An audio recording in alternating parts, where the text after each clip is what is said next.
और अभी तो रुको, क्लाइमैक्स अभी बाकी है। अंजू सीमा तोड़ते हुए पाकिस्तान तो पहुंच गई, निकाह भी कर लिया, लेकिन उसके विजिट वीजा खत्म होने से पहले ही उस पर दुखों का पहाड़ टूटता दिख रहा है। अंजू और फातिमा के शौहर नसरुल्लाह का परिवार अंजू से बिल्कुल भी खुश नहीं है। वहीं भारत में भी उसके मायके और ससुराल वाले बेहद गुस्से में हैं।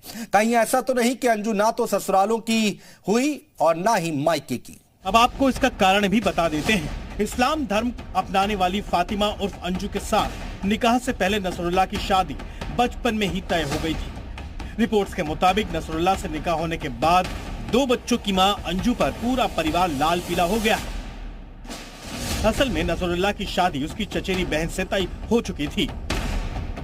यहाँ ये भी आपको बता दें कि अंजू ने जिस नसरुल्लाह से शादी की वो पाकिस्तान के खैबर पख्तूनख्वा का रहने वाला है और पश्तून भी है। नसरुल्लाह जिस इलाके से आता है वहाँ महिलाएं सिर्फ घर तक ही सीमित हैं।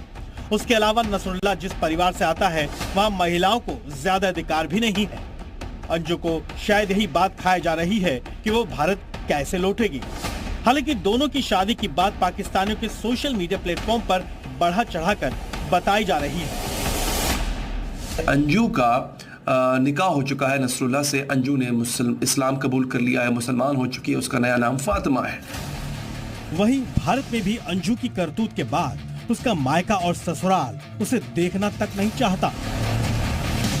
यहाँ तक कि पति से हुई फोन पर बातचीत पे तो साफ हो गया कि अब अरविंद के घर में शायद ही उसकी कोई जगह बची है। मैं कह रही क्या बकवास कर रहे हो? मतलब कुछ भी बोल रहे हो, कुछ भी बके जा रहे हो। कुछ अपने बारे में भी बता दो कि तुम कैसे इंसान हो। अरे मैं क्या बताऊंगा, वो तो नहीं मेरे को नहीं बताना कुछ। हालांकि इस बातचीत से 2 दिन पहले तक अंजू भारत लौटने की कस्में खा रही थी। यहाँ तक कि अपने बच्चों को भी अपने साथ पाकिस्तान ले जाने के लिए दोनों के बीच जमकर बहस हुई थी। बच्चे मेरे हैं, मेरे साथ ही रहेंगे, तेरे साथ कोई नहीं रह रहा।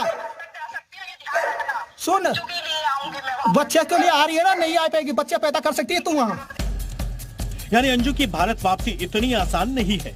वहीं पाकिस्तान में इस बात की भी चर्चा जोरों पर है कि कितने दिन अंजू पाकिस्तान में रहेगी, क्योंकि विजिट वीजा खत्म होने के बाद तो उसे भारत आना ही पड़ेगा। रुको जरा, सब्र करो। अंजू ने यहाँ से नसरुल्लाह से शादी तो कर ली हुई है, अंजू और फातिमा ने, लेकिन अब अगर वो भारत जाती है, जो कि उसको जाना पड़ेगा बिकॉज वो 1 महीने का वीजा लेके आई थी और उसका वीजा एक्सपायर होते ही उसको मुल्क छोड़ना पड़ेगा। अब अगर वो वापस जाती है, हाँ फर्ज करें पाकिस्तानी मोहब्बत में आके, पाकिस्तानी हुकाम मोहब्बत में आके उसका वीजा एक्सटेंड कर देते हैं, तो यहाँ से भारतीय हुकूमत उसका पासपोर्ट कैंसिल भी कर सकती है। हालांकि अंजू को मिले तोहफे भी किसी काम के नहीं होंगे। कारण क्या है आप खुद देखें। और जब उनका वीजा खत्म हो जाएगा तो जमीन तो यहीं रह जाएगी ना, उन्होंने कौन सी जमीन उठा के ले जानी है। तो जिन लोगों ने दिया है उन्होंने भी यही सोच के दिया होगा कि चलो ठीक है दे दो, और उसके बाद जाहिर है उसके पेपर भी इलीगल होंगे, पेपर तो बन ही नहीं सकते। किसी इंडियन सिटीजन को आप जमीन गिफ्ट कर नहीं सकते जो कि उस पे विजिट वीजा पर आया हो। अंजू को शायद नहीं मालूम कि भारतीयों को वहाँ नोक बराबर भी जमीन तोहफे में मिलना किसी फरेब से कम नहीं है।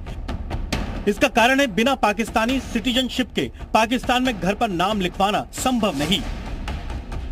वहां से अगर कोई आ जाए और कहे कि जी सिटीजनशिप चाहिए या ये जमीन हमें दे दो, ये जायदाद हमें दे दो, ये हमें दे दो, वो हमें दे दो, तो सवाल ही पैदा नहीं होता।